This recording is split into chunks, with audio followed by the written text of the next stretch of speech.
এই মুহূৰ্তত আমি উপস্থিত আছোঁ বটদ্ৰৱা সংসদ শিশু উন্নয়ন বিষয়া প্ৰকল্পৰ যি কাৰ্যালয় সেই কাৰ্যালয়ত উপস্থিত আছোঁ। প্ৰথমতে মোৰ কেমেৰা পাৰ্চনক মই এই যিটো ঘড়ীটো দেখুৱাবৰ কাৰণে অনুৰোধ জনাইছোঁ।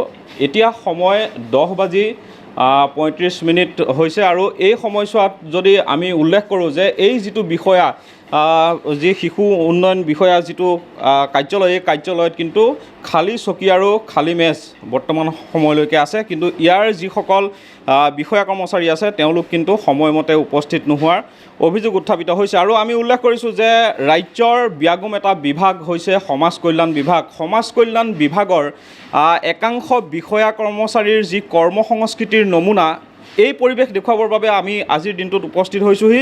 আৰু উপস্থিত হোৱাৰ পাছতেই আচলতে জুলুঙাৰ মেকুৰী দেখিবলৈ পোৱা গৈছে। ইয়াত কিন্তু সময়মতে ইয়াৰ বিষয়া কৰ্মচাৰীসকল উপস্থিত নোহোৱাৰ অভিযোগ উত্থাপিত হৈছে। মই আপোনাৰ ওচৰলৈ আহিছোঁ। আপুনি কি দায়িত্বত আছে এই কাৰ্যালয়টো? অফিচৰ পিয়ন। এতিয়া 10:10 বাজি গৈছে, কিন্তু এই সময়ছোৱালৈকে ইয়াৰ যিসকল দায়িত্বত থকা বিষয়া আছে তেওঁলোক উপস্থিত হোৱা নাই কিয়? তেখেত মানে এইজনহে আছে, বাকী দুজন ভেকেণ্ট আছে, দুটা পোষ্ট ভেকেণ্ট আছে। এইজন আহি পোৱাহি নাই, কিবা এটা অসুবিধা হৈছে চাগে।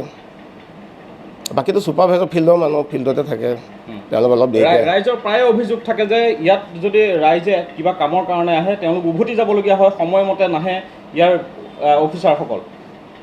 ৰাইজৰ লগতো তেনেকুৱা কিবা একো অসুবিধা মই পোৱা নাই আজিলৈকে। মানুহটো আহি আছে, এনেকুৱা অসুবিধা মই দেখা নাই আজিলৈকে।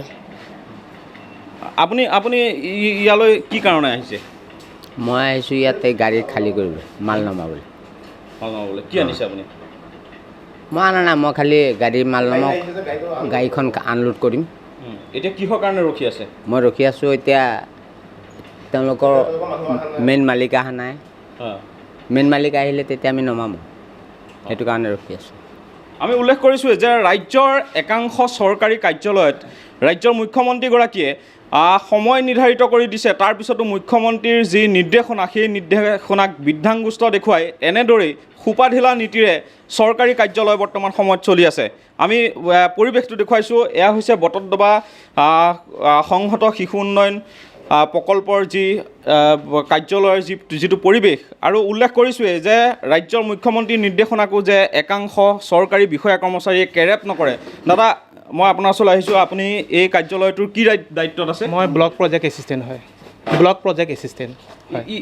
ইয়াত সৰ্বমুঠ বিষয়া কৰ্মচাৰী কিমানজন আছে? বৰ্তমান আমাৰ দুটা পোষ্ট ভেকেণ্ট আছে, LDA UDA আৰু SA ভেকেণ্ট আছে। বাকী LDAটো সেইখন টেবুল আপোনাক দেখাই দিছে, আৰু বাকী ছুপাৰভাইজাৰ 11গৰাকী আৰু CDPO বাইদেউ আৰু মই আৰু এজন আছে ব্লক কৰ্ডিনেটৰ। আমি ইমানকেইজন, টোটেল আমাৰ 15জন হয়। আৰু 15জন নহয়, চতুৰ্থ বৰ্গৰ কৰ্মচাৰী আৰু আপুনিহে ইয়াত উপস্থিত থকা দেখা পাইছোঁ।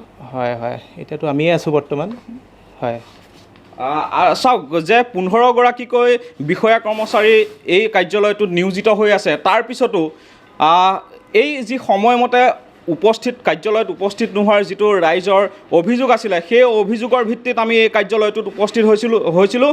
আৰু আপোনালোকে যিটো এই দেৱালত ওলমি থকা যিটো ঘড়ীটো দেখিলে আপোনালোকে অনুমান কৰিব পাৰিব যে এই সময়ছোৱালৈকে কিন্তু এই যিটো কাৰ্যালয়, এই কাৰ্যালয়টোত খালী চকী আৰু খালী মেজ পৰি ৰৈছে, কিন্তু ইয়াৰ দায়িত্বত থকা যিসকল বৰমূৰীয়া তেওঁলোক কিন্তু এই সময়ছোৱালৈকে উপস্থিত নাই। তাৰ বিপৰীতে এগৰাকী চতুৰ্থ বৰ্গৰ কৰ্মচাৰী আৰু ইয়াত থকা কম্পিউটাৰ যিগৰাকী সহায়ক তেওঁ এই কাৰ্যালয়টোত উপস্থিত আছে। আৰু এই মুহূৰ্তত আমি এই যিটো কাৰ্যালয়, এই কাৰ্যালয়টো এটা নমুনা। এই যি ব্যাগম বিভাগ, সমাজ কল্যাণ বিভাগৰ যিসমূহ কাৰ্যালয় আছে, এই কাৰ্যালয়সমূহ এনেদৰে সোপাঢিলা নীতিৰেই বৰ্তমান সময়ত চলি আছে। আৰু ৰাজ্যৰ মুখ্যমন্ত্ৰীগৰাকীয়ে অতিকৈ কঠোৰ হোৱাটো প্ৰয়োজন আছে, কাৰণ ৰাইজৰ যি অভিযোগ সেই অভিযোগ এই কাৰ্যালয়টোৰ বিষয়া কৰ্মচাৰীসকলক লগ কৰিবলৈ আহে যদিও ৰাইজে সময়মতে কিন্তু এইসকল বৰমূৰীয়াক তেওঁলোকে লগ নাপায়, যাৰ বাবে নিৰাশ মনেৰে ঘূৰি যাবলগীয়া পৰিৱেশৰ সৃষ্টি হয়। আৰু এই যিসকল বৰমূৰীয়া, এই বৰমূৰীয়াসকলক নাকি লগোৱাটো অতিকৈ বৰ্তমান সময়ত প্ৰয়োজন।